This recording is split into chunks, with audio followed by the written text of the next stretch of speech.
What is the value of a copy critique? Hi, I'm Justin Hitt with Ad Briefing's Copywriting Tips. Now, in the past, I have offered copy critiques on a more wide basis. Now, today I offer them for private clients and newsletter subscribers, but I used to advertise on the website copy critiques because I believe it's a valuable service that helps you understand what works and what doesn't in your copy. Now, when you deliver a copy critique, or you are going to hire a copy critique, because I highly recommend that copywriters leverage experts. Now, the expert may not have the time to write your copy, but they may have the time to go over the copy. And here's what you're looking for. First off, you're not looking for them to tell you how well you've written. Copy should influence a specific audience. So expect them to ask you, who is your ideal buyer? So you've written a sales letter. Who is the ideal buyer for the sales letter? Because the copy critique will be in the context of the ideal buyer. So I specialize in reaching high net worth individuals, affluent buyers, and individuals who have an interest in outdoors, ecology, that kind of thing, land management, property ownership. Those individuals are more concerned about the location of the property related to their work when they're younger, but when they're older, they want property that's located near recreational activities or their social community. Now, there's conflicts in that, and that conflict can be resolved by working with an estate planner. It can be resolved by working with financial analysts or a financial planner. And so we're looking at copy from the perspective of the individuals and their conflicts, not the skill set of the copywriter themselves. Now, the copywriter themselves will have a skill set to understand what is a good headline, what is a good hook, whether there's the elements of the copy itself. So you want to look for a copywriter who's going to review your materials from the audience perspective, but they're also going to come back in there from the structure perspective. Are you presenting a logical argument to set up the sale, but backing up that logical argument with the emotions necessary to get action today? Another thing you're looking for when you're hiring someone for a copy critique is that they respond to you in writing. Now, when I do a copy critique, I can discuss it on the telephone, and we can make sure you have a recording of that particular call, and we can go through element by element. But what I like to do in addition is write out some examples. So maybe the hook is not very strong. You got a great headline, but the hook is weak. It doesn't get somebody into the content or into the article with a predisposition to purchase. So I might offer 2 or 3 paragraphs that would make good alternative hooks. Maybe your call to action is weak. I might offer 2 or 3 guidelines about what I was expecting to see in a call to action and why, and then a couple call to action examples from a swipe file. So if you have a copy critique and they don't ask you what audience are you targeting, and if they don't ask you what's the offer, and if they don't ask for maybe swipes that you referenced, or what style were you looking for, or what has worked well with that customer in the past, then all they're really doing is a basic editorial. They're looking at grammar. If your critique comes back and has grammar fixes, then that's not a copywriter. That's somebody, you can hire somebody at minimum wage. You can get an app that costs you $30 a year that'll do the grammar for you. What we're looking for is emotional context, the structure necessary to get someone to make a buying decision or whatever the objective is of your offer.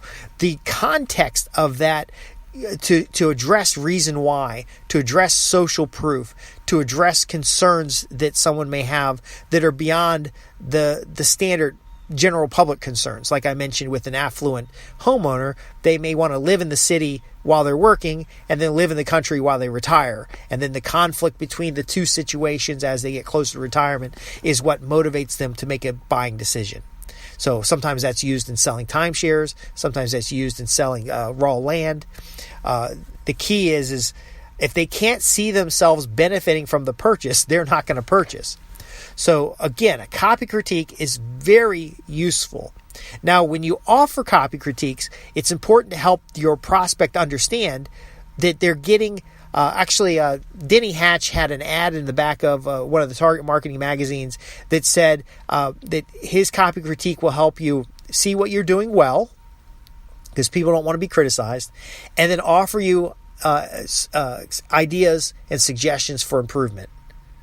So he's going to praise your good work, and then he's going to offer you some soft, maybe a bullet point tips and things like that. I'm not sure if he sent his book, but I think what he was doing is when he got the copy critique, he would do a legitimate copy critique because it was paid, or it was just a review, and then he would offer his book and then a service sheet. I never had anything legitimate to send to him, but often your copy critique is a setup for copywriting services.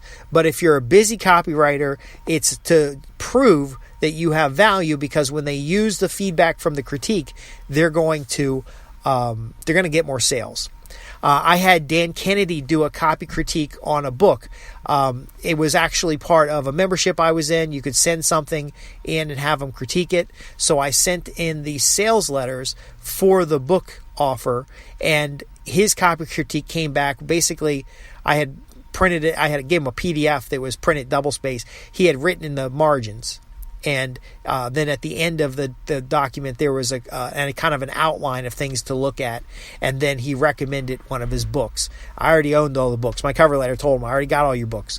But the point being is, if you're offering a copy critique, your deliverable is beyond a copy critique. So it's a personal review of the document. It might be some photocopies of relevant other things. So I pulled things out on my copy swipe and included them. It is a note of encouragement, but also kind of revealing that next step. And it's at the level of the person who wrote. So I've done a copy critique where what they sent me was horrible. It was like a kid wrote it. It was just really poor. And if I would have said that, they would have discouraged the writer. So instead, I said, look, I picked one thing, and I said, look, I think there's a structural issue here. And then I bullet pointed some examples of what I was looking for and expecting that a reader is going to expect in order to make a buying decision, because this was a sales letter.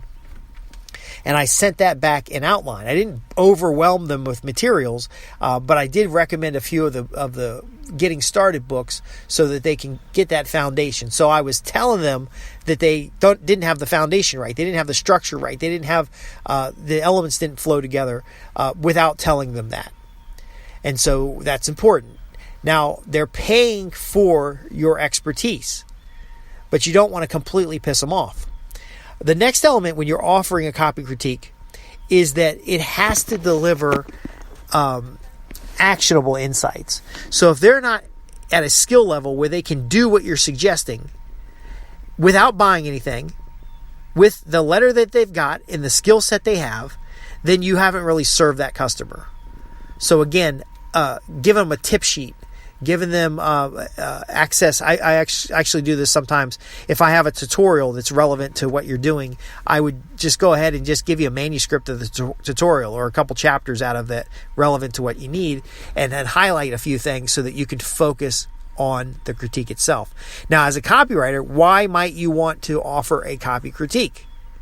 Well, because it sets up marketing strategy. It sets up writing full sales letters. It sets up helping them in other areas. It also gives you a good idea of what's going on in the marketplace and who the players are, because you're going to do so few of them because a lot of folks are not players. They're just learning copy and they're not actually doing anything with the copy. But again, you have to get paid for the service. You have to be positive about their growth and the opportunity that they have, but you have to provide something of value that they can use immediately because it demonstrates your usefulness in the marketplace. Now, as a copywriter, why might you hire someone to do a copy critique?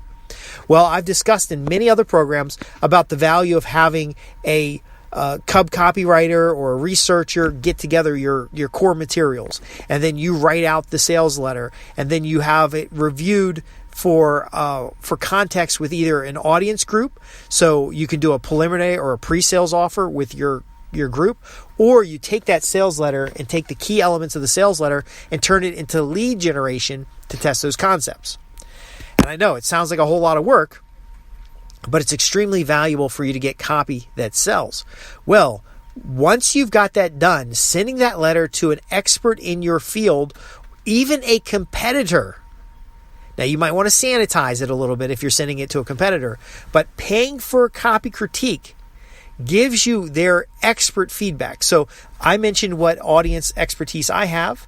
I have different segments of audience that I've studied over the years. I've got copy swipe for those particular audiences. I understand their psychological and emotional state.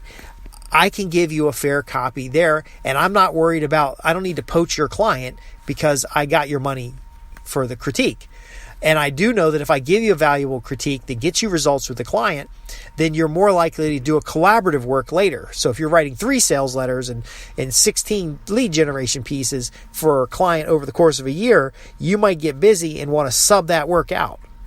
So hiring copywriters for critiques, looking at their deliverables, looking at how they gave you feedback, helps you screen individuals so that if you do get into the situation, which is a situation I want every one of my subscribers to be in, where you have more work than you have time, you can send some work to an equivalent level copywriter to get taken care of, rather than using the cub copywriters and researchers. Because when a cub copywriter and a researcher goes over your materials, they're going to go over those materials from a grammarian. They're not going to be at your level. When you go over your materials, you're going to be blind to problems because you wrote it. When an expert or an equivalent goes over your materials, you'll get valuable insights. You'll get the opportunity to build up a partnership. You'll get the opportunity to get on bigger assignments. And if they know that you're doing copy in that area, which they work in, when they're overloaded, they'll refer work to you. Can you see how the relationship approach here helps you multiply value? Can you see how a copy critique has to be a delivered package that is actionable, because it does more than just deliver the service. It positions you as an expert in your field. And finally, can you see how you can get a larger supply of valuable insight and resources by actually hiring out critiques from time to time? I'm Justin Hitt with Ad Briefing Copywriting Tips, and in every episode, I try to deliver you something you can use right now. Even if you change your copy critique package and get it back out in front of your prospects, you'll see how it's a marketing element. You'll see how it helps your prospects get to the next level. It helps you see what's going on in the marketplace. And it is a valuable part of your repertoire as a copywriter or marketer. If you have any questions about what I've covered, or you want some nuances or details specific for your situation, visit me at www.adbriefings.co.uk. Go to the contact page and ask your question. I would love to hear from you. And even if you just have comments about this program or anything else we covered, we have hundreds of newsletter episodes. We have podcasts, so much more, and I'd love you to be a part of our community. Thanks for listening, and I'll see you on the next episode.